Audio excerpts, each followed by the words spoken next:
সংস্কার প্রক্রিয়া বাস্তবায়নে গণপরিষদ নয়, প্রয়োজন জাতীয় সংসদ নির্বাচন। রোববার জাতীয় ঐকমত্য কমিশনের কাছে লিখিতভাবে দলীয় মতামত জমা দিয়ে এই কথা জানান বিএনপি স্থায়ী কমিটির সদস্য সালাউদ্দিন আহমেদ।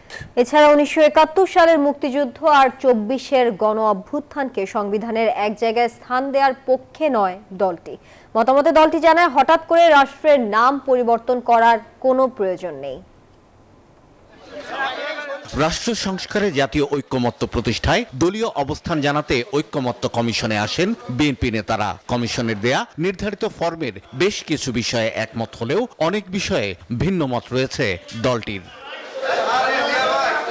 ঐকমত্য কমিশনের সহসভাপতি অধ্যাপক আলী রিয়াজের কাছে বিএনপির মতামত হস্তান্তর শেষে দলটির স্থায়ী কমিটির সদস্য সালাউদ্দিন আহমেদ সাংবাদিকদের জানান, সংবিধানের প্রস্তাবনা কি হবে তা উল্লেখ করা হয়নি ঐকমত্য কমিশনের সরবরাহ করা নথিতে।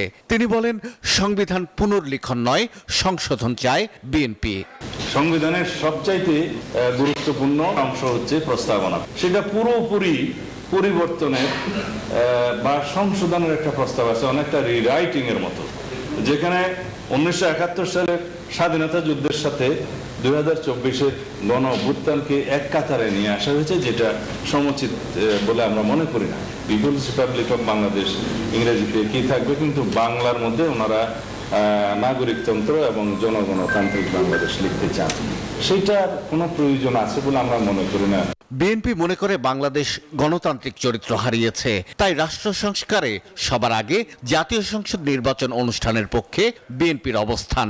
আমরা মনে করি আগে সংসদ নির্বাচন করা উচিত, গণভোট নির্বাচন নয়। আমরা একটা বৃহত্তর ঐকমত্যের ভিত্তিতে এসে সংবিধানের একটা ব্যাপক সংশোধিত সংবিধান পেতে পারি। সেই সংবিধানকে তারা নতুন সংবিধান বলতে পারে, আমাদের তো আপত্তি নেই। এখানে গণপরিষদের কোনো প্রয়োজন নেই, এবং তারা সেই রিপাবলিককে নতুন রিপাবলিক তাদের নামে ডাকতে পারে, আমাদের আপত্তি নেই। কিন্তু সেই আইডিয়াটা পুরো জাতির উপরে ইম্পোজ করাটা কতটা যুক্তিসঙ্গত, সেটা আলোচনার দাবি রাখে।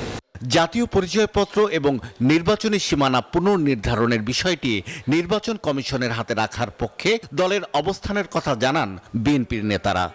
নির্বাচন কমিশনের ক্ষমতাকে খর্ব করার জন্য এই সংস্কার কমিশন কিছু রিপোর্ট দিয়েছে, প্রতিবেদন দিয়েছে, যেগুলো আমরা মনে করি নির্বাচন কমিশনের স্বাধীনতার মধ্যে হস্তক্ষেপ। সংবিধান, নির্বাচনী ব্যবস্থা, জনপ্রশাসন, দুর্নীতি দমন ও বিচার বিভাগ সংস্কার কমিশনের গুরুত্বপূর্ণ 166টি সুপারিশের বিষয়ে মতামত চেয়ে 6 মার্চ 37টি দলকে চিঠি দেয় জাতীয় ঐকমত্য কমিশন। শাহ আলী জয়, নিউজ 24, ঢাকা।